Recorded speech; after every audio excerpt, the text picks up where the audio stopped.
बिस्मिल्लाहिर्रहमानिर्रहीम। अस्सलाम वालेकुम dear student, you are watching my channel Nadeem Qadeer.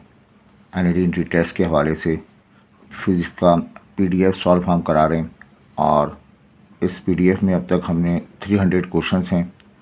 100 questions 2 part में आपको करा दिए गए। अल्हम्दुलिल्लाह आपने जो इसको अप्रिशिएट किया। आज हम इसका तीसरा पार्ट करते हैं और इसमें 101 से लेकर 150 तक के क्वेश्चन को डिस्कस किए करते हैं। बेटा देखें यहाँ पर, ये जो है क्वेश्चन नंबर हमारे पास है 101। ठीक है, इस 101 में आपसे पूछा जा रहा है formula of current with internal resistance R and load is R. तो ये आपके पास क्वेश्चन नंबर है 101। Find the formula of current. I का फार्मूला बनाना है, इंटरनल रेजिस्टेंस आर है, लोड आर के बराबर है। ये चारों ऑप्शन हैं ई आर की शक्ल में। तो ये लोड आर के बराबर है। इसको जब हम बैटरी से जॉइन करेंगे, उस बैटरी की रेजिस्टेंस जो है वो स्मॉल आर है और इसका ईएमएफ ई के बराबर है और इस लोड के अक्रॉस जो पोटेंशियल डिफरेंस होगा वो वी के बराबर होगा। तो यहाँ हमारे पास फार्मूला है according to second Ohm's law, V is equal to I R होता है। ये पूरे एंटायर सर्किट की बात करें तो ई की वैल्यू 1 आर ई हो जाएगा। रेजिस्टेंस 2 हैं, दोनों सीरीज़ में हैं।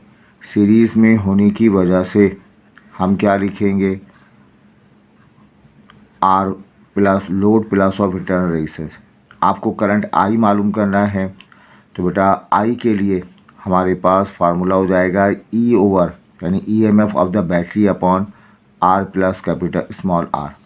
तो यहाँ देखें E over R plus small R, तो ऑप्शन ए जो है ये हमारा करेक्ट आंसर हो जाएगा।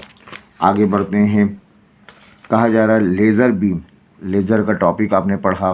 वो लेज़र बीम जो है वो बहुत हाईली एनर्जेटिक सिंगल वेव की जो है वो बीम होती है। फिर आगे बढ़ते हैं। Locus of all points in the same state of the vibration is known. 103 locus of all points, सारे पॉइंट्स का locus of all points in the same state of vibration is known as. 103 locus of all points, तमाम points ये हमारे पास all points हैं और ये same state में हैं, इसको नाम दिया जाता है वेव फ्रंट का नाम देते हैं। ठीक है, ये जो है 103 अब वेव फ्रंट इसका जवाब हो जाएगा। अच्छा, dimension of angular momentum to linear momentum, ratio है एंगुलर मोमेंटम लीनियर मोमेंटम का, फिर उसकी डायमेंशन बतानी है। Question number 104। Question number 104 linear momentum, angular momentum linear momentum M V R upon M V, दोनों कैंसिल होके आर आ जाएंगे। आर हमारे पास डिस्टेंस है और डिस्टेंस की डायमेंशन जो है लेंथ होती है। तो यहाँ पर हमारे पास डायमेंशन ऑफ रेशो, इसको और क्या लिख सकते हैं इस डायमेंशन को, एम ज़ीरो है, एल 1 के बराबर है, टी की वैल्यू 0 है। M 0 T 0 L, M 0 T 0 और ये option A is the correct answer.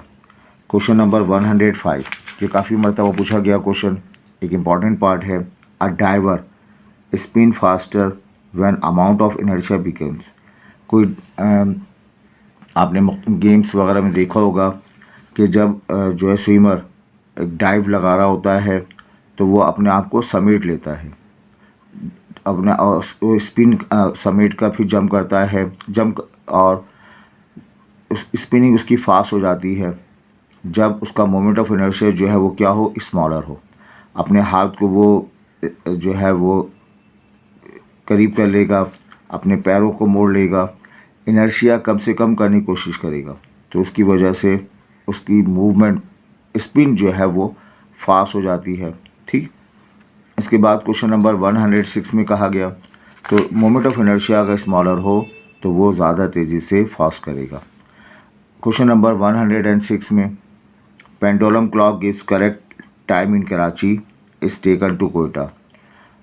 It would give time if pendulum जो है उसको हमें सेट करना है, करेक्ट टाइम दे कराची में भी, और इस टेकन उसको ले जाया गया कोयटा में। आप कोयटा में ले जाएंगे, हाइट पे ले जाएंगे तो कुछ फ़र्क पड़ेगा। अब आप क्या करें, मास ऑफ पेंडुलम को बढ़ा दें, मास ऑफ पेंडुलम कम कर दें, लेंथ बढ़ा दें, लेंथ कम कर दें। क्वेश्चन नंबर है हमारे पास 106। क्वेश्चन नंबर 106 हम जानते हैं time period of pendulum 2 pi under root of L upon g. अब कोयटा आप जाते हैं, कोयटा हाइट पर है, जी की वैल्यू डिक्लाइन करेगी। सरफेस ऑफ अर्थ से ऊपर जाएंगे या नीचे जाएं तो दोनों सूरतों में जी कम होगा, जी की कीमत कम होगी।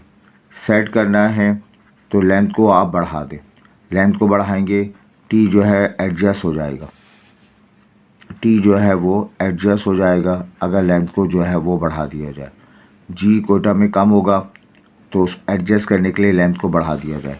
तो 106 में लेंथ ऑफ पेंडुलम इसको जो है वो बढ़ा दिया जाए। आगे कहा जा रहा है क्वेश्चन नंबर 107 पर two free parallel wires carrying current in opposite direction. 107 ये वायर हमारे पास हैं, दोनों अगर सेम डायरेक्शन पे हैं तो वो अट्रैक्ट करेंगे और इस अट्रैक्शन से वो एक दूसरे के करीब आएंगे। उससे बचने के लिए एक डंडी या एक तार वगैरह इसके साथ बांध दिया जाता है, आपने अपने घर मेन लाइन में देखा होगा। लेकिन अगर करंट अपोजिट डायरेक्शन में तो वो एक दूसरे को क्या करेंगे बताइए, रिपल करेंगे। 107 पूछा गया two free wire current in opposite direction, opposite direction में है तो अपोजिट डायरेक्शन में है तो रिपल ईच अदर। आगे कहा गया 108 में the branch of physics, physics की ब्रांच जो है वो which deal the study of production, propagation and properties of sound. Sound की प्रॉपर्टीज़ के साथ जो रिज़ल्ट आता है उसको हम क्या कहते हैं, एकॉस्टिक का नाम देते हैं। एडिशन ऑफ वेक्टर, वेक्टर की एडिशन जो आपने पढ़ी a प्लस बी, वो commutative law, distributive law, associative, ये सभी को जो है फॉलो करता है। Question number 110, question number 110 the ballistic missile are use long range short range, short range ballistic, short range ballistic missile, ये पूरा नाम है इसका, शॉर्ट रेंज बैलिस्टिक मिसाइल। तो ये नाम से जाहिर है तो शॉर्ट रेंज हो जाएगा। तो ये the ballistic missile are use only short ranges. अब ये है it is better to use long spanner, बड़ा सा स्पैनर जो है वो इस्तेमाल किया जाए, सही, बड़े से स्पैनर के साथ काम किया जाए। क्यों काम किया जाए, क्योंकि इस पर लगने वाली फोर्स जो है वो कम होती है। Why is better to use a long spanner rather than short one to tighten and nut of bolt. तो हमें चाहिए क्या, less force is required, less force यहाँ पे रिक्वायर्ड होती है। सोलर सेल, आजकल सोलर का ज़माना है तो सोलर सेल से जो है वो इलेक्ट्रिसिटी पैदा की जा रही है। ये सोलर सेल जो है वो सैंडविच है किसका, सेमीकंडक्टर का। क्वेश्चन नंबर 113, इस 113 में ratio of angular frequency and linear frequency, angular frequency, linear frequency, angular frequency 2 pi f, linear frequency f, इसका ratio 2 pi. Ratio of angular frequency linear frequency, इसका रेशो जो है वो 2 पाई हो जाएगा। स्काई अपीयर्स ब्लू, स्काई जो है हमें ब्लू नज़र आता है, जबकि आम जो सनलाइट है वो विबगोर है। क्वेश्चन नंबर 114 विबगोर, इसमें 4 लाइटें हैं, सही। तो ब्लू क्यों नज़र आता है, नंबर 1 ब्लू की फ्रीक्वेंसी हाई है, हाई फ्रीक्वेंसी है। नंबर 2 इसमें जो है वो स्कैटर होने की प्रॉपर्टी मोर है, ज़्यादा ये स्कैटर होता है। हालांकि इसकी फ्रीक्वेंसी भी ज़्यादा है, इसकी फ्रीक्वेंसी भी ज़्यादा है, लेकिन ब्लू में जो है वो स्कैटरिंग की प्रॉपर्टी ज़्यादा होती है, तो आसमान नीला इसीलिए है। नंबर 1, ब्लू कलर की फ्रीक्वेंसी हाई होती है, it has much scatter property.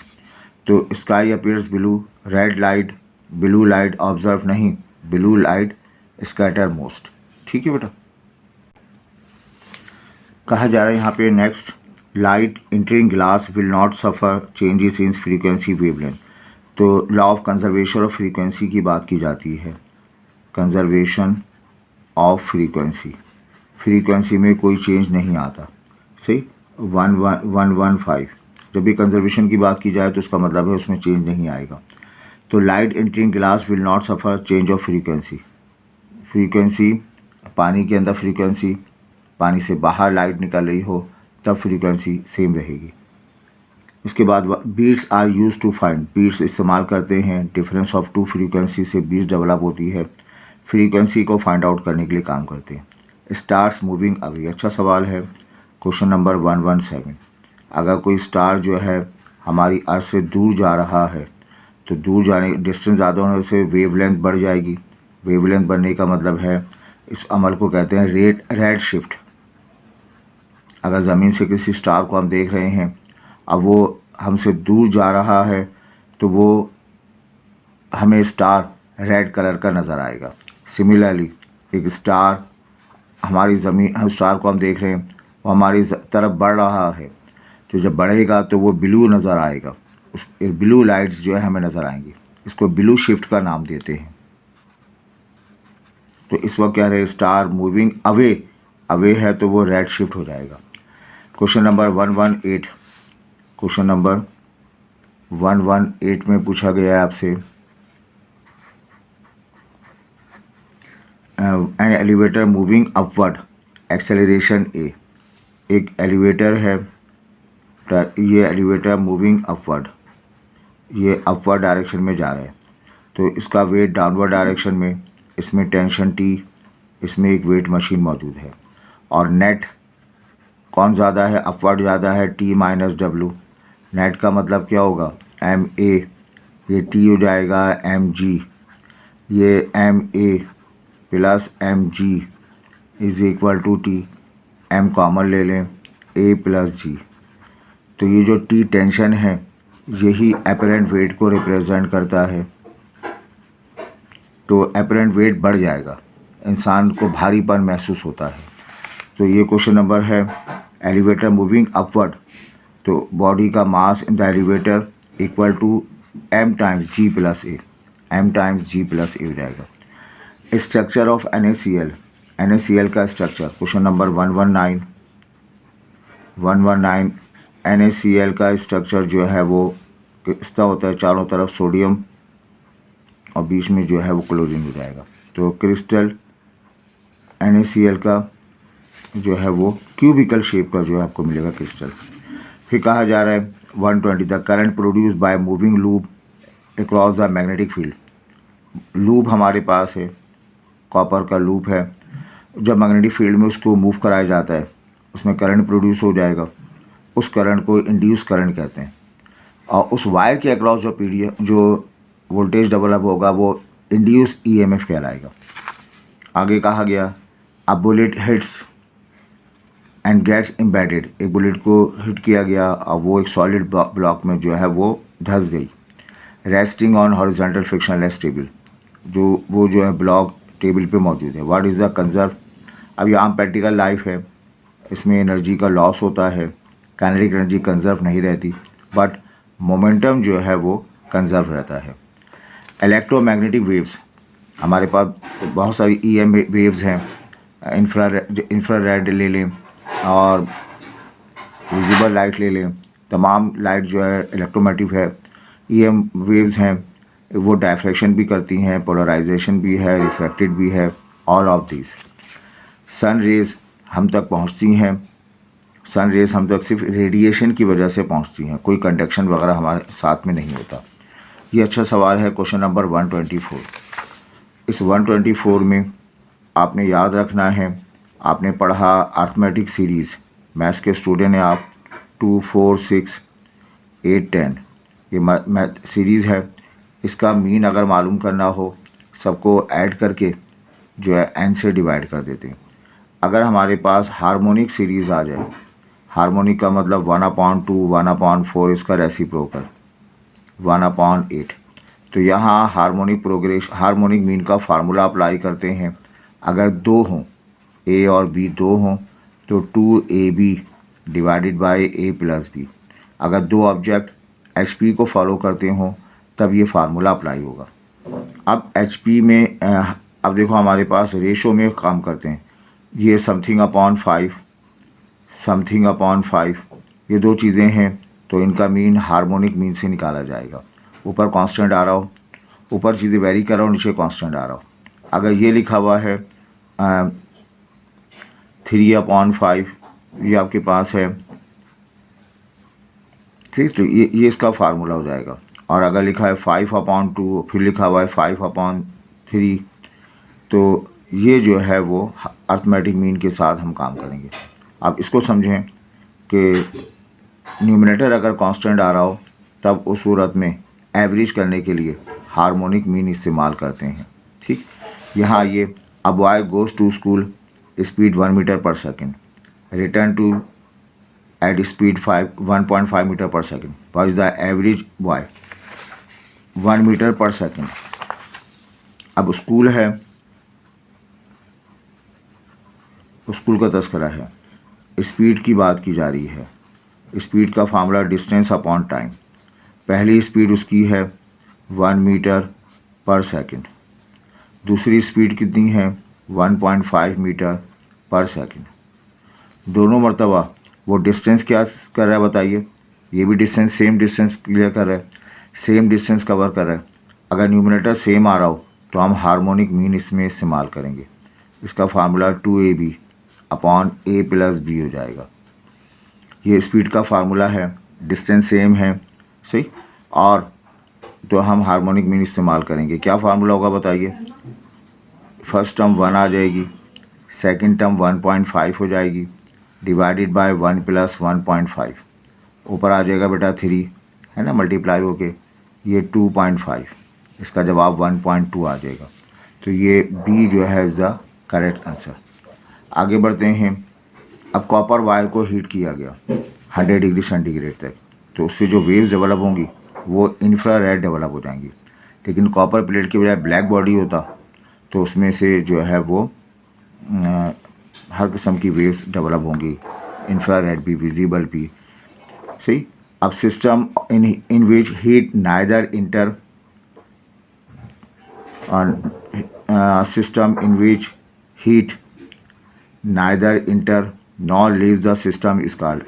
Heat जो कि आप जानते हैं, हीट ना तो इंटर हो ना लीव करती हो, तो उस प्रोसेस को आप क्या नाम देते हैं, एडियाबैटिक प्रोसेस का नाम देते हैं। ठीक, क्वेश्चन नंबर 127 में कहा गया a man of height 1.6 wishes to see full image in the plane mirror place at a distance 2 metre, minimum height of the mirror क्या होगी। क्वेश्चन नंबर 127 में ये मिरर आपके पास है, एक शख्स जो है वो जो फासले पर मौजूद है 2 मीटर के फासले पर मौजूद है, डेफिनेटली इसका इमेज भी जो है वो 2 मीटर के डिस्टेंस पर होगा। ठीक है, लेकिन ये जो इमेज हमारे पास बना हुआ मिरर, ये मिरर कितना होना चाहिए, क्या ये मिरर भी 2 मीटर होना चाहिए, नहीं, इसकी मिनिमम हाइट जो है वो हाफ ऑफ ऑब्जेक्ट होनी चाहिए। इसकी minimum height half of object हो तो हम कंप्लीट टोटल ओवरऑल इमेज, यूँ कहना चाहिए फुल इमेज हम देख सकते हैं। अगर मिरर की height minimum height half of the object height हो, ऑब्जेक्ट की हाइट 1.6 मीटर है तो मिरर की हाइट 0.8 मीटर कम से कम एटलीस्ट होनी चाहिए, तभी हम जो है वो ऑब्जेक्ट का फुल इमेज इस मिरर में देख सकते हैं। तो वही सवाल पूछा गया, a man height 1.6 metre wishes to see his full image in the plane mirror place at a 2 metre, the minimum height 1.6 object height है, मिरर की हाइट जो है वो 0.8 होनी चाहिए। आगे बढ़ते हैं 128 में। बेटा क्वेश्चन नंबर 128 में energy required to accelerate a car 10 to 20, यकीनन 10 मीटर पर सेकंड है, उसे 20 मीटर पर सेकंड एक्सेलरेट किया गया, कुछ एनर्जी चाहिए होगी। Compare with the required to accelerate 0 to 10, object 0 है, उसे 10 पे ले जाना है, उसकी एनर्जी चाहिए होगी। इन दोनों में क्या डिफरेंस है? तो पहली एनर्जी की हम बात करते हैं। एनर्जी का डिफरेंस तो 20 से लेकर कहते हैं 10 पे लेकर आना है, ठीक है। तो 20 मीटर पर सेकंड 10 से 20 पे ले जाना है, तो इसमें जो है एनर्जी का डिफरेंस हमें मिल जाएगा। क्या मिलेगा बताइए? इसका फार्मूला है ½ mv² माइनस ½ mv²। तो एक्सेलरेट करना है हमें 10 से 20, 10 तो पहले से मौजूद है, 20 लाना है, तो 10 है तो इसमें इतनी एनर्जी हो जाएगी ½ m, तो 20 का स्क्वायर माइनस 10 का स्क्वायर, तो ये जाएगा 400 माइनस 100, तो इसका मतलब इस वक्त जो एनर्जी रिक्वायर्ड होगी वो 300 mv² के बराबर, ½ m के बराबर होगी। अब दूसरा पार्टिकल जो है वो 0 से 10 पर आया है। सेकंड पार्टिकल जो है वो एनर्जी रिक्वायर्ड टू एक्सेलरेट 0 से 10, पहले 0 थी फिर 10 हो गया, तो फाइनल एनर्जी में इनिशियल एनर्जी निकाल दी गई ½ mv² यानी 10 स्क्वायर हो जाएगा, ½ mv², 0 स्क्वायर हो जाएगा, ½ m ये 100 हो जाएगा। तो 10 से 20 तक ले जाने के लिए आपको इतनी एनर्जी रिक्वायर होगी, 0 से 10 ले जाने के लिए एनर्जी इतनी दरकार होगी। तो इन दोनों में डिफरेंस कितना आया बताइए? 3 टाइम्स का डिफरेंस आया। 100 को 3 से मल्टीप्लाई कर दिया जाए तो 3 टाइम्स का जो है हमें फ़र्क मिल जाएगा, ठीक। क्वेश्चन नंबर 129 में कहा गया, ये तो पहले भी बता दी हमने बात, bullet hits and gets embedded in the solid block resting on a horizontal frictionless table, what is conserve? क्या कंजर्व रहेगा? यकीनन मोमेंटम कंजर्व रहेगा। अब total energy of a particle performing simple harmonic motion directly proportional to total energy.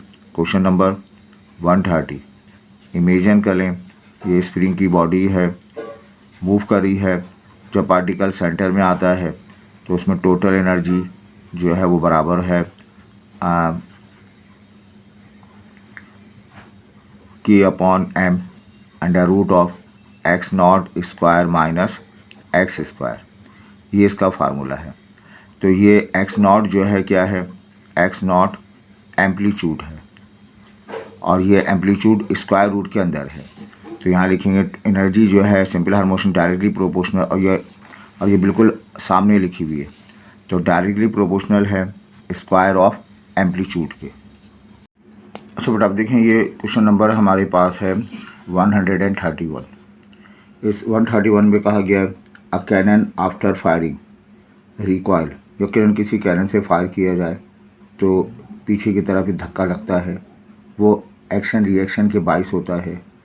आप firing आगे, shelling आगे की तरफ कर रहे हैं, उसके रिएक्शन के तौर पर उस कैनन पर रिकॉयल होगा, वो Newton third law of motion को रिप्रेजेंट करेगा।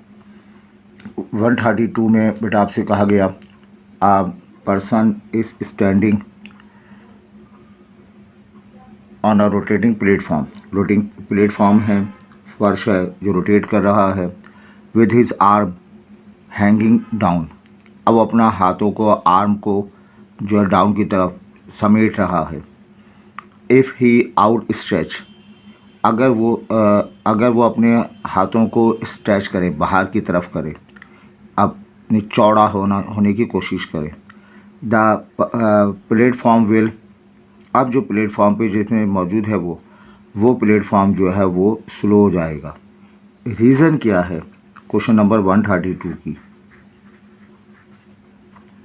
अब ये ऑब्जर्वर अपने हाथ को बढ़ाएगा तो इसका जो मोमेंट ऑफ इनर्शिया है, आई जो है वो इंक्रीज़ कर जाएगा।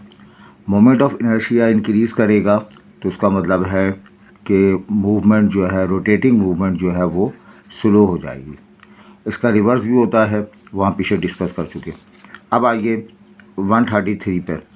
क्वेश्चन नंबर 133 पे बेटा आपसे पूछा गया कि a bullet is fired from the rifle with recoil after firing. The ratio of kinetic energy of the rifle to that of the bullet.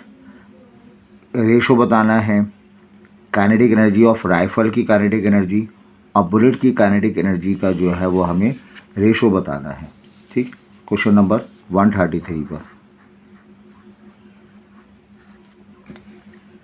तो बुलेट किस इसका रेशो बताना है, राइफल और बुलेट। बुलेट जो है वो आगे की तरफ मूव करेगी, बेपनाह मोमेंटम होगा, बेपनाह काइनेटिक एनर्जी होगी, too much. Rifle backward direction में जाएगा, इसमें काइनेटिक एनर्जी होगी लेस। तो डिनोमिनेटर अगर बहुत बड़ा हो, 1000 10,000 हो, ये छोटा हो 2 3 हो, तो जवाब हमेशा लेस देन 1 मिलता है। ठीक है, तो यहाँ पे क्या जवाब क्या होगा बताइए, लेस देन 1 इसका आंसर हो जाएगा। आगे आपसे कहा गया two charge particle place at a distance apart, कुछ फासले रखे गए। If a glass slab is place between them. Question number 134 force of Coulomb's law के तहत Q1 Q2 upon R square है, 1/4 pi epsilon naught R Q1 Q2 upon R square. अगर कोई जो है वो प्लेस किया जाता है डाइलेक्ट्रिक, तो इन दोनों में F इन्वर्सली प्रोपोर्शनल है डाइलेक्ट्रिक के साथ। डाइलेक्ट्रिक प्लेस करेंगे तो होगा ये फ्रिक्शन, या डाइलेक्ट्रिक प्लेस करेंगे और ग्लास स्लैब प्लेस करेंगे, करंट ER की वैल्यू हमेशा ग्रेटर देन 1 होती है। तो इसको रिप्लेस करेंगे आप, तो होगा ये कि इसकी वैल्यू जो है ये रिप्लेस करेंगे, ये वैल्यू आपकी जो है वो बढ़ जाएगी। ये वैल्यू अगर डाइलेक्ट्रिक मौजूद ना हो तब फोर्स अप्लाई हो रही है, फ़र्ज़ करें 5 न्यूटन। अब डाइलेक्ट्रिक पुट किया, 2 पुट किया, 3 पुट किया, 5 पुट किया, तो ओवरऑल रिज़ल्ट को वो डिवाइड कर देगा। डिवाइड करने का मतलब क्या होगा बताइए, हमारे पास फोर्स जो है वो डिक्लाइन की तरफ आ जाएगी। तो 134 में 134 का जवाब हो जाएगा C, यानी हमारे पास जो फोर्स है इनके दरमियान वो जो है डिक्रीज़ हो जाएगी। कहा जा रहा है ये तमाम जो है वो एनर्जी की यूनिट है। अर्थ एनर्जी की यूनिट है, जूल भी है, किलोवाट आवर भी एनर्जी की यूनिट है जो हम परचेज़ करते हैं के इलेक्ट्रिक से। किलोवाट जो है ये एनर्जी की यूनिट नहीं है। SI unit of coefficient of viscosity, ये हमारे पास फोर्स है 6 पाई ईटा MV, ये इसका फार्मूला है। ठीक है, ये इसमें मास से इंडिपेंडेंट है। 6 पाई ईटा VR, ये फोर्स 6 पाई VR, ये विस्कोसिटी हो जाएगी। F का मतलब न्यूटन हो जाएगा, 6 कांस्टेंट पाई कांस्टेंट मीटर पर सेकंड, और R का मतलब रेडियस मीटर हो जाएगा। न्यूटन को हम किलोग्राम मीटर पर सेकंड स्क्वायर भी कहते हैं। ये सेकंड ऊपर चला जाएगा और नीचे सेकंड स्क्वायर आ जाएगा और मीटर स्क्वायर आ जाएगा। बट इस न्यूटन की जगह किलोग्राम मीटर पर सेकंड स्क्वायर आ गया, ये मीटर स्क्वायर अपनी जगह रहा, सेकंड ऊपर शिफ्ट हो जाएगा। अब एक सेकंड कैंसिल होगा, मीटर से मीटर कैंसिल हुआ, सेकंड से सेकंड कैंसिल हुआ, you get kilogram second multiplied by metre square. तो ये ईटा की जो है वो यूनिट आ गई, kilogram second metre square, kilogram second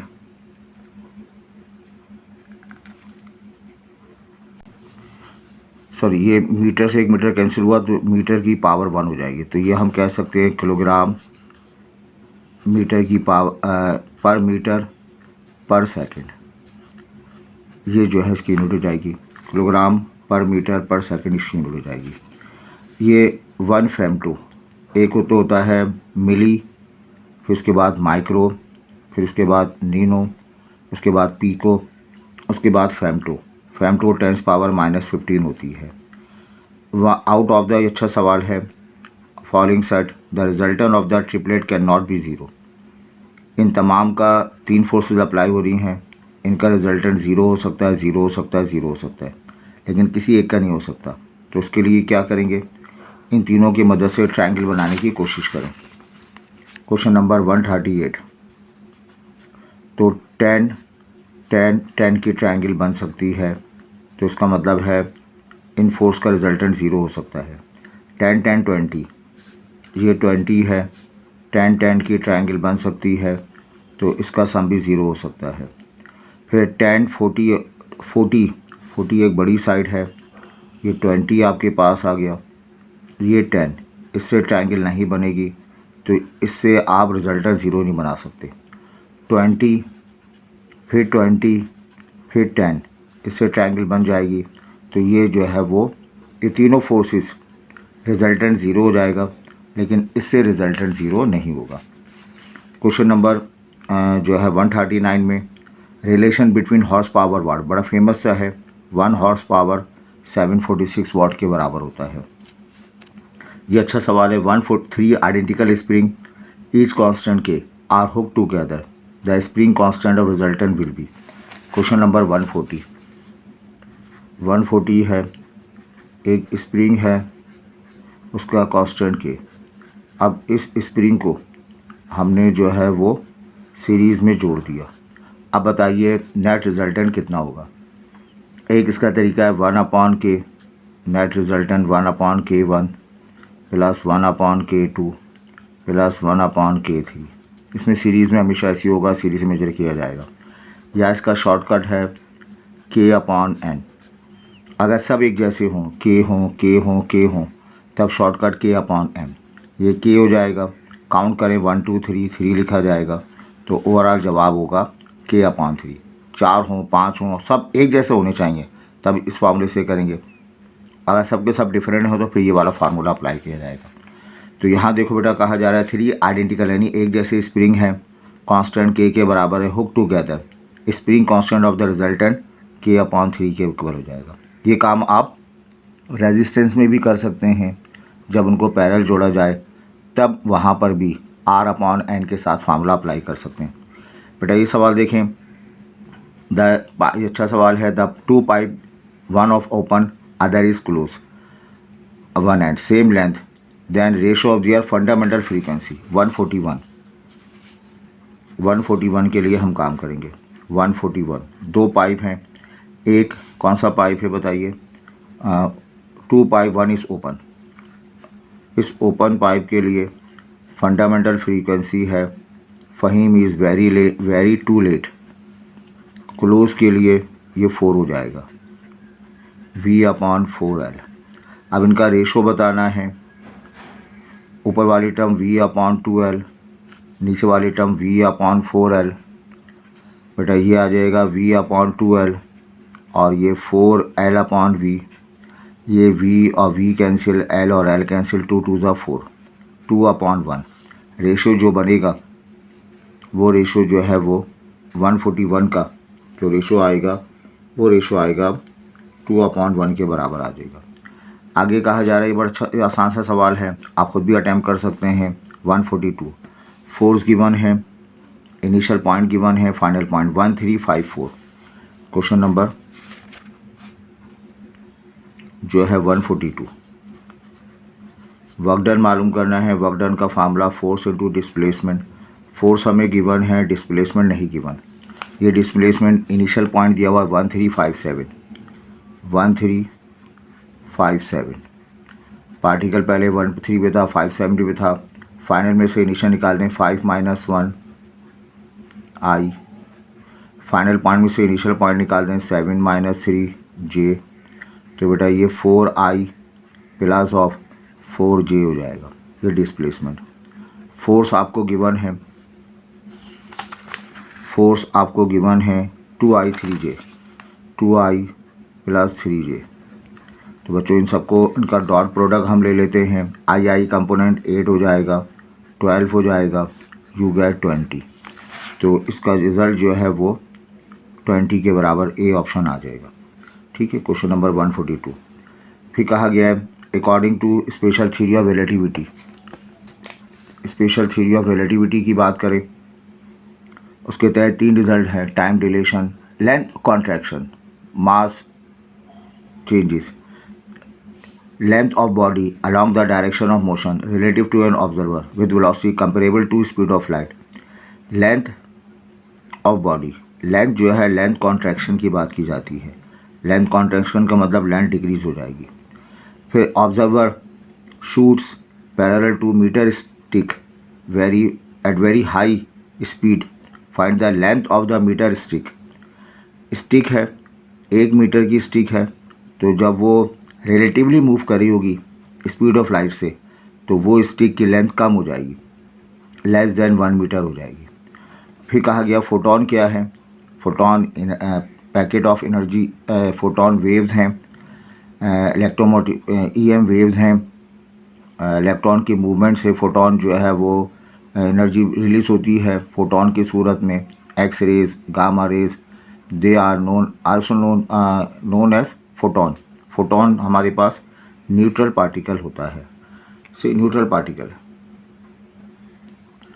बेटा यहाँ कहा गया है इन कॉम्पटन इफेक्ट।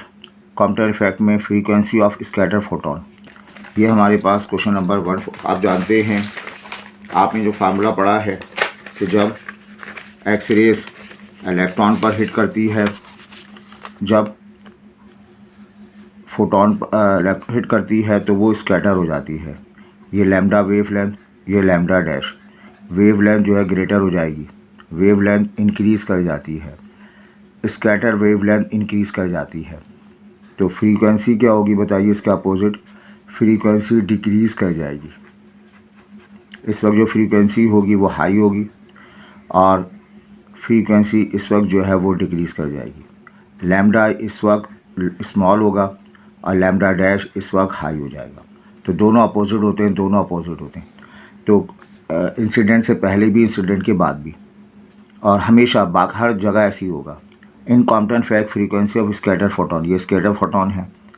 ये फ्रीक्वेंसी जो है वो क्या होगी बताइए, फ्रीक्वेंसी पहले के मुकाबले में लेस हो जाएगी, less than the frequency of incident photon. लेकिन यही सवाल अगर वेवलेंथ की सूरत में कहा जाए तो वो ग्रेटर हो जाएगा इंसिडेंट के साथ। सही। Which one of the following series visible region, ये अंडरस्टूड है, बामर सीरीज़ विजिबल रीजन है, लेमन सीरीज़ अल्ट्रा वायलेट है, बाकी सब इंफ्रारेड है। अब ये पूछा गया क्वेश्चन नंबर 148 में, फार्मूला आपको याद होना चाहिए 148 के लिए। इलेक्ट्रॉन हाइड्रोजन करता है थर्ड ऑर्बिट से, थर्ड ऑर्बिट में मौजूद है, फिर वो सेकंड ऑर्बिट की तरफ जाता है, यकीनन बामर सीरीज़ बनाएगा, विजिबल सीरीज़ बनाएगा। रेडिएशन की वेवलेंथ आर की शक्ल में बताना है, तो वेवलेंथ का फार्मूला 1/λ। ये फार्मूला हमारे पास है 1/r, 1/फाइनल का स्क्वायर माइनस इनिशियल का स्क्वायर, ये फार्मूला है बेटा। 1/λ, 1/r, फाइनल ऑर्बिट जो है वो 3 है, 9 हो जाएगा, ये इनिशियल ऑर्बिट 4 हो जाएगा। यू गेट 1/λ, 1/r, एलसीएम आ जाएगा 36, 9 4s are 36, 4 9s are 36 बेटा। 1/λ, 1/r रेडबर्ग कांस्टेंट है, ये 5/36। और आपको वैल्यू किसकी मालूम करनी है, रेडिएशन की, the immediate radiation wave length lambda मालूम करना है। क्रॉस मल्टीप्लाई कर दें 36 आर हो जाएगा, है ना, पूरा 36 आर हो जाएगा, 5 डिवाइड में आएगा और 5λ, सॉरी क्रॉस मल्टीप्लाई कर दें, ये टर्म यहाँ आ जाएगी, 36 आर हो जाएगा और ये शिफ्ट हो गए 5λ हो जाएगा। 36 आर अपॉन 5 ये लैम्डा के बराबर होगा, 36 आर अपॉन 5, 36 आर अपॉन 5 ये जो है हमारे पास का जवाब मिल जाएगा। अब कहा जा रहा है लेज़र बीम है, ये आपके पास इसमें क्या होता है, मोनोक्रोमेटिक सिंगल वेव लेंथ होती है, कोहेरेंट बीम है, ये इंटेंस बीम है डेफिनेटली, तो इसका जवाब ऑल ऑफ देम। एमीटर एक इंस्ट्रूमेंट है जिससे करंट मेजर किया जाता है। करंट सीरीज़ में कॉन्स्टेंटली तौर पर हर रेजिस्टेंस में सेम मूव करता है। तो एमीटर जब भी सर्किट में जोड़ा जाता है तो याद रखिएगा ये सीरीज़ में जोड़ा जाता है। तो इस तरह से अल्हम्दुलिल्लाह हमने आपको ये आज का इस लेक्चर को एंड करते हैं। इस पीडीएफ से 101 से 150 तक क्वेश्चन आपको करा दिए गए। एक मरतबा इसको देख लें और दोबारा देखें तो आप इसकी जो है वो स्पीड बढ़ा के देखें ताकि आपका टाइम सेव हो और तैयारी करें, ये पेपर्स तैयार करें। प्लस हमने आलमोस्ट बहुत सारे फर्स्ट ईयर सेकंड ईयर के चैप्टर्स उसको रिव्यू पेश किया, प्लस उसके जो है एमसीक्यू जो पास पेपर मैंने डी में आए वो हमने सॉल्व किए। तो ये तमाम जो देख लें तो इंशाल्लाह इसी में से आपका जो है वो राउंड 2 का पेपर बन जाएगा। दुआ है अल्लाह ताला आपको कामयाब करे और अच्छे डिपार्टमेंट में आपका एडमिशन हो। Thank you.